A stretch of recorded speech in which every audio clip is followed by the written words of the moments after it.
बड़ी खबर, बड़ी जानकारी इस बीच आ रही है। आपको बता दें, हिमाचल से इस वक्त की सबसे बड़ी खबर आ रही है। बड़ी जानकारी, राज्यपाल से मिले पूर्व सीएम जयराम ठाकुर। जयराम ठाकुर की मुलाकात, कांग्रेस सह सरकार अल्पमत में है, इस बात का उन्होंने जिक्र इस दौरान किया है। ये इस वक्त की बड़ी खबर आपको बता रहे हैं, बड़ी जानकारी आपको दे रहे हैं। सुगु सरकार बहुमत साबित करे, जयराम ठाकुर ने अपने बयान में इस बात का जिक्र किया है।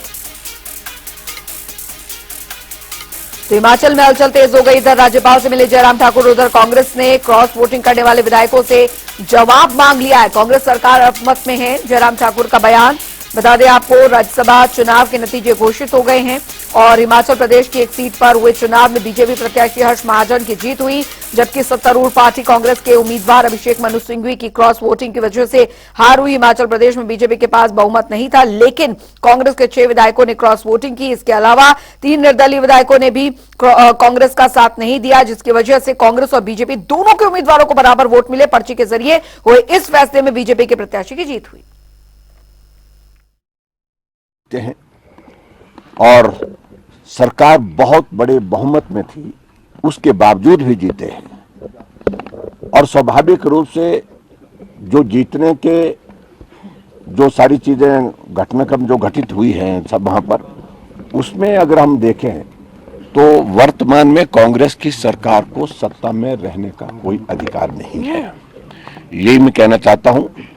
और वो अभी जो जानकारी हमने इस संदर्भ में, खासतौर से जो घटनाक्रम घटित हुआ पिछले दिनों में, उसके बारे में अपनी जानकारी जो है हमने महामहिम राज्यपाल महोदय जी को दी। सर, डिवीजन ऑफ वोट्स होगा सर, आज डिवीजन ऑफ वोट्स होने की देखिए, हमें कई तरह की एप्रीहेंशंस हैं कि जिस प्रकार से व्यवहार विधानसभा अध्यक्ष का है, वो हमारे विधायकों को सस्पेंड कर सकते हैं ताकि कंफर्टेबली बजट को पारित किया जा सके।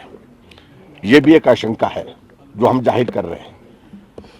और इसके अलावा मुझे यह भी मालूम पड़ा कि कांग्रेस के कुछ विधायकों को नोटिस दिए हैं जो जिन्होंने वोट दिया है, और उनको नोटिस दे करके कि आपके ऊपर जो है हमारा 1:30 बजे का समय तय किया उसमें, तो उसमें जो डिफेक्शन लॉ है, जो एंटी डिफेक्शन लॉ है, उस पर उन्होंने कहा कि आपके खिलाफ कार्रवाई क्यों ना की जाए।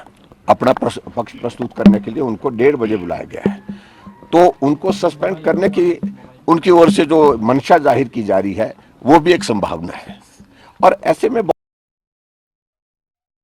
हिमाचल प्रदेश में राज्यसभा चुनाव के बाद हलचल पैदा हो गई है और ऐसे में राजनीतिक हलचल के बीच अब भाजपा जो विधायक दल है वो नेता प्रतिपक्ष की अगुवाई में राजभवन पहुंचा है। ठीक राजभवन के बाहर शिमला इस समय हमारी मौजूदगी है और यहाँ पर जो है अब से कुछ ही देर पहले यहाँ पर जो है नेता प्रतिपक्ष जयराम ठाकुर और बीजेपी का विधायक दल यहाँ पर पहुंचा है। दरअसल ये इस बात को लेकर कि जो विधानसभा में आजकल बजट सत्र चल रहा है उसमें किस तरह से जो है अनदेखी विपक्ष की जा रही है।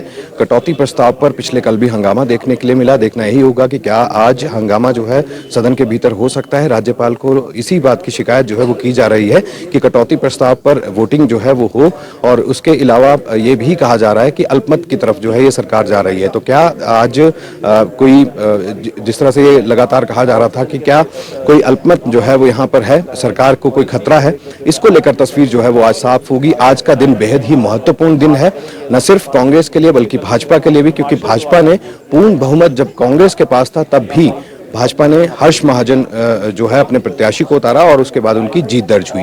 इसके बाद सियासी हलचल जो है बेहद तेज हो गई है। आज का दिन बेहद ही महत्वपूर्ण रहने वाला है। कई मुद्दों को लेकर सत्ता पक्ष को घेरती जो है वो भाजपा यानी विपक्ष जो है वो यहाँ पर नजर आ रहा है। कैमरा पर्सन रोशन के साथ विकास शर्मा, जनता टीवी, शिमला।